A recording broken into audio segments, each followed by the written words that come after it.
আরে কাশতি, এসো এসো এসো, ঘরে এসো। বাবা কি নোংরা। अरे रे, सर्वनाशेर माथाয় পা। मैडम जी, क्या ये आपका कमरा है? हाँ हाँ, এটা তো আমারই ঘর। बहुत अच्छा है आपका रूम। हाँ, मस्त है। बहुत सुंदर আছে কিন্তু। হ্যাঁ সুন্দর তো হ্যাঁ। তুমি একটা কাজ করো, তোমাকে এবার থেকে এখানেই কাজ করতে হবে, এই ঘরেরই কাজ করতে হবে। তুমি ঘরটা চট করে পরিষ্কার করে ফেলো। ওকে। ও ও কাশতি আমার পার্সোনাল কাজের লোক, এবার থেকে ও সব আমার কাজই করবে। কি হলো, দাঁড়িয়ে থেকো না, ঘরটা পরিষ্কার করে ফেলো। তুমি ঘরটা পরিষ্কার করো, আমি স্নান করে আসছি। হ্যাঁ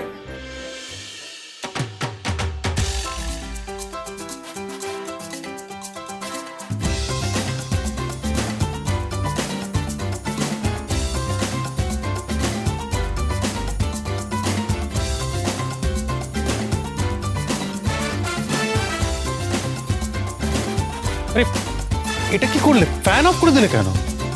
আরে রে, সর্বনাশের মাথায় পা। আচ্ছা ঘরে ধুলো সাফ করব তো ফ্যান অফ করব না? আপনার কি উপরকার মালা খালি है क्या? এই তুমি আমার সাথে এইভাবে কথা বলছো কেন? আরে আমি তো আমার কাম করছি, আপনার কি কিছু কাম মাম নেই নাকি? মানে আপনি কিছু কাজ টাজ করেন না? আমি কি করি না করি তাতে তোমার কি? আপনি এই ঘর থেকে না গেলে আমি নিজের কাজ করব কি করে? আপনি যান, এই ঘর থেকে গিয়ে অন্য ঘরে গিয়ে বসেন। এই তুমি আমায় অর্ডার করছো?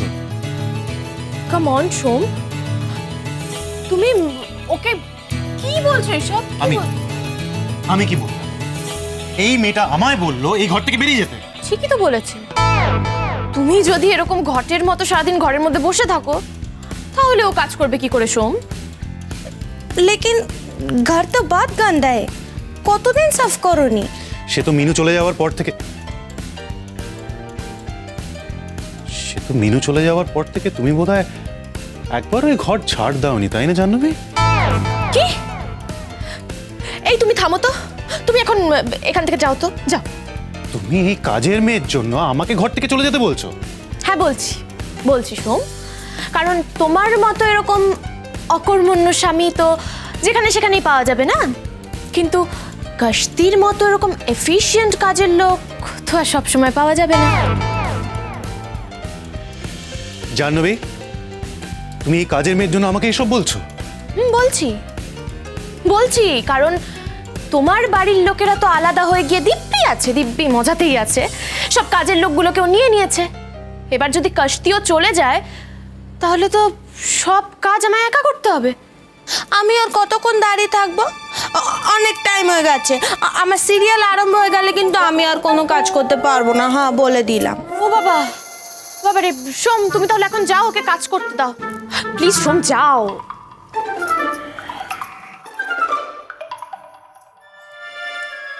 এই যে কাজগুলো করো প্লিজ।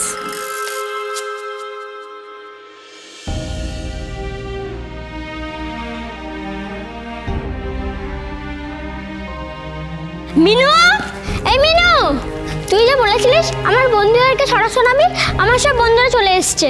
শোনাবো তো, নিশ্চয়ই শোনাবো। তার আগে তোমরা বসে পড়ো তো। আচ্ছা দাঁড়া, আমি বসার ব্যবস্থা করে দিচ্ছি। আমি করে দিচ্ছি। আমি হেল্প করি? তুই নিচু হবি না, খালি ধরে রাখ।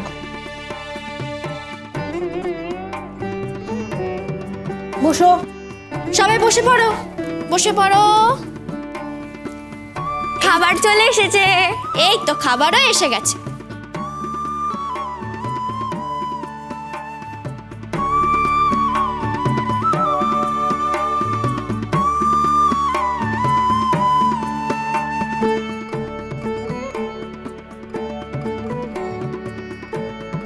আমাদের এলিবেলির গল্প শোনাও না আন্টি। আবার এলিবেলি? হ্যাঁ শোনো না মিনু, ওই সুইটিকে বিয়ে করে আসার পর এলিবেলির কি হলো? বেলিকে এলিকে ভুলেই গেল।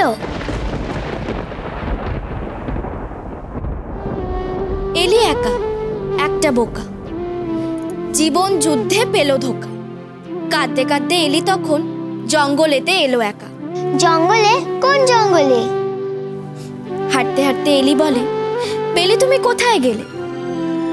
একা হাঁটা, একা বাঁচা, একা একা খেতে বসা, এসব কি আর মানায় আমায়? কোথায় গেল ভালোবাসা? দূর, ভালোবাসার কি পা আছে যে হেঁটে হেঁটে চলে যাবে? তাই তো, একদম ঠিক। ভালোবাসা তো মানুষ নয়, সে আবার যাবে কোথায়? এলি বলে, ভালোবাসি ভালোবাসি এই সুরে কাছে দূরে, জলে স্থলে বাজাতো বাসি, ভালোবাসি ভালোবাসি। বেলি কি এলির কথা শুনতে পেল? এলি তো বেলির মনের সব কথা বোঝে।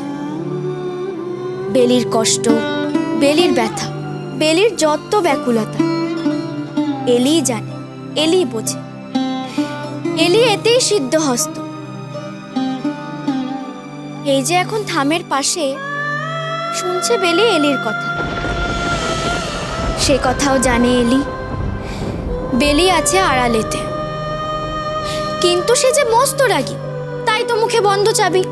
চাবি আছে রাজার কাছে, রাজা থাকে কাঁঠাল গাছে। জঙ্গলেতে কাঁদে এলি, বলে, বেলি কোথায় গেলি? বেলির তো মুখে চাবি, কেমন এসে কথা কবে? কেঁদে এলি হচ্ছে সারা, বৃথা দৌড়ে করা নাড়া। মনে মনে ভাবে এলি, বেলি তাকে গেছেই বুঝি ভুলে। এলি কিন্তু হাল ছাড়ে না, বলে, গাছের ওপর ওটা কি? একটা বাড়ি খড়ের না? রাজার বাড়ি? আজ এই পর্যন্তই। এরপর থেকে তোমরাও আমার সাথে ছড়ায় ছড়ায় কথা বলবে, কেমন?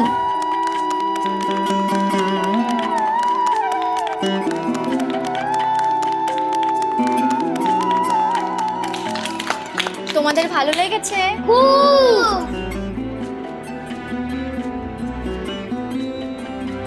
দাদা ভাই, তুই ওখানে কি করছিস?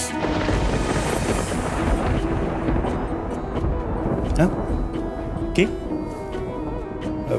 কিছু না। তুই মিনুর দিকে তাকিয়ে তাকিয়ে কি দেখছিস? হ্যাঁ কই কিছু না তো।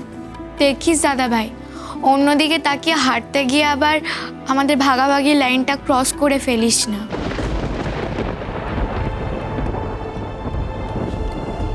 না, ফেলবো না। বলা যায় না, তোর তো আবার কথায় কথায় নিজের সীমা পার করার বদভ্যাস আছে। তুই কি চাইছিস বলতো দিদি ভাই? আমি তো এখানে শুধু বসতে এসেছিলাম। কাকাই, জাহ্নবী আন্টি বুঝি তোমাকে ঘর থেকে বের করে দিয়েছে? আবির, তোকে এসব পাকা পাকা কথা কে শেখাচ্ছে বলতো? তোরা কি চাস বলতো? যাতে আমি এখানে না বসি, তাই তো? না মিনু, বর্ষা দিদি, আমি চাই না এখানে এমন কেউ থাকুক যিনি আমাদের আপনজন নন। মিনু, তুই চাস না ভাই এখানে থাকুক? না, চাই না। কারণ এখানে বাইরের লোক থাকলে আমার কাজ করতে অসুবিধে হচ্ছে। আসলে আমরা যে কাজটা করছি সেটা তো একটা ক্রিয়েটিভ কাজ, শিল্প। শিল্প সবসময় মন দিয়ে করতে হয়, হৃদয় দিয়ে করতে হয়। তাই শিল্প সৃষ্টির সময় আমি কোনো হৃদয়হীন লোকদের ভিড় এখানে চাই না। ঠিক আছে, আমি চলে যাচ্ছি।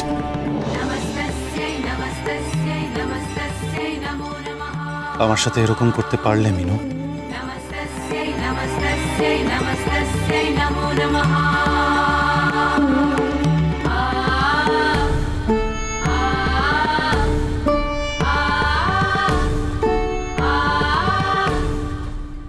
পারতে হলো গো, এমনটা আমায় তোমার সাথে করতেই হলো। তোমাকে সুপথে ফেরানোর জন্য যে এটুকু কঠিন আমাকে হতেই হলো। তাই তাই খুব কষ্ট হলেও আমাকে সব করতে হচ্ছে। Sorry sorry. পরেশদা, হ্যাঁ এই পুতুলগুলো বানানো হয়ে গেলে না আর কোনো পুতুল বানানোর দরকার নেই। ঠিক আছে, তাহলে আমি রংগুলো সব সেরে ফেলি। হ্যাঁ, বেসিক কাজগুলো তুমি সেরে নাও, কিন্তু এই পুতুলের চোখ, নাক, মুখ এগুলো সব আমি এঁকে নেব। ঠিক আছে।